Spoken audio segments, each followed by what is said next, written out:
Aujourd'hui, on présente une pièce, une sculpture monumentale. C'est une pièce commandée par la ville de Céret, dans le Roussillon, en hommage à Juan Gris. Juan Gris, c'est un peintre cubiste qui a séjourné à Céret en 1913. Juan Gris, c'est après Picasso et Braque, et Georges Braque, c'est le peintre cubiste le plus important dans l'histoire du cubisme.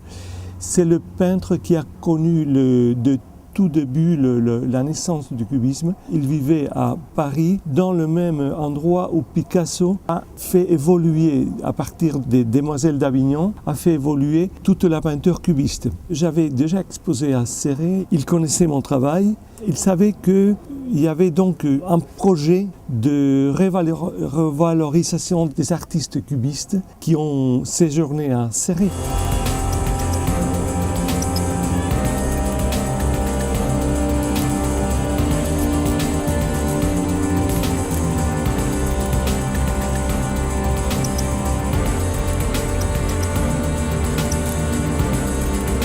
On a présenté plusieurs avant-projets jusqu'au projet définitif qui a été accepté à peu près au mois de juillet de l'année dernière. Donc à partir de là, je me suis donc plongé dans ce projet et je le fais ici à Irún, dans un atelier que je connais depuis très longtemps et avec quelqu'un qui est extraordinaire au niveau de la taille de la pierre et surtout de l'intervention de la pierre au niveau de nouvelles machines, de nouvelles techniques pour faire d'un bloc de pierre quelque chose de très artistique. Et c'est Piedras Manol ici à Irún.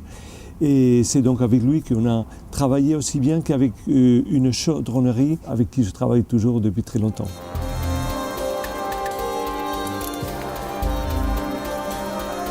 Des commandes, j'en ai fait plus de 30 dans ma vie professionnelle. Chaque pièce est différente, chaque pièce oblige, si on veut être honnête, oblige à une démarche différente et qui évolue au fur et à mesure que mon art évolue aussi bien.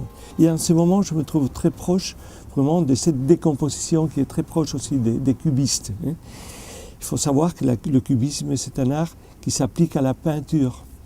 Donc le défi que j'avais avec cette sculpture était double, parce que d'une part c'était la création d'un espace décomposé comme le cubisme, mais pas dans une toile, mais dans des volumes à 3 dimensions. Donc il y a rarement d'artistes et sculpteurs cubistes. Vous avez en France Laurent qui dans les années 20 avait beaucoup présenté, et vous avez après d'autres qui ont fait évoluer le cubisme, mais c'est vraiment un art plutôt de peinture que de sculpture.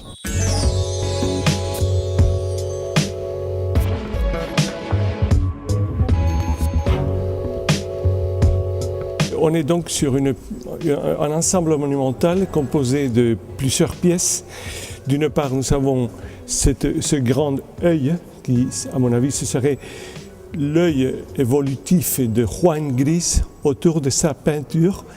Et curieusement, le moment où Juan Gris vit à Céret, il devient de plus en plus abstrait. Alors cet œil très surréaliste regarde le reste des composants du monument. D'une part, on a cette pièce verticale comme était le cas de la peinture de Juan Gris en 1913, avec des paysages de la vallée de Vallespir, c'est-à-dire la vallée où Céret se trouve, et où au fond de la vallée, il y a toujours le Canigou, c'est donc la montagne catalane par excellence, c'est la montagne sacrée pour les Catalans, et c'est la montagne que je représente ici, dans cette structure en aluminium de 3 sommets, donc le 3e se trouve fait en pierre du côté de haut. Ce sont des pierres pyrénéennes et le symbolisme avec l'autre bout des Pyrénées qui est donc la Catalogne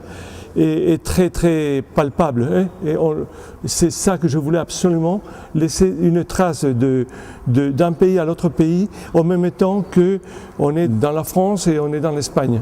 C'est un peu l'esprit de l'art de Juan Gris. La guitare, c'est un élément qui est toujours utilisé par Picasso, par Braque et par Juan Gris.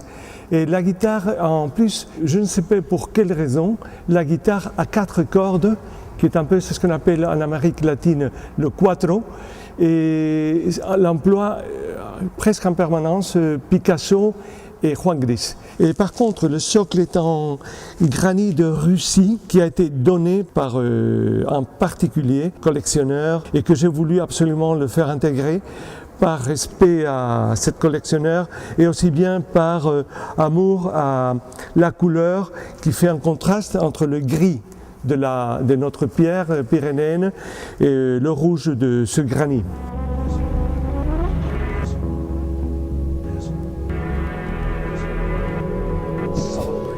Il part avec une entreprise c'est très amusant parce que c'est l'homme qui a toujours, pendant 20 ans, transporté les sculptures d'Eduardo Chillida. C'est donc un spécialiste du transport d'œuvres d'art et qui fait en sorte de traverser les Pyrénées, parce que c'est justement de l'autre but des Pyrénées, à Serré. Et entre-temps, la mairie s'occupe de faire les chapes pour installer cette œuvre.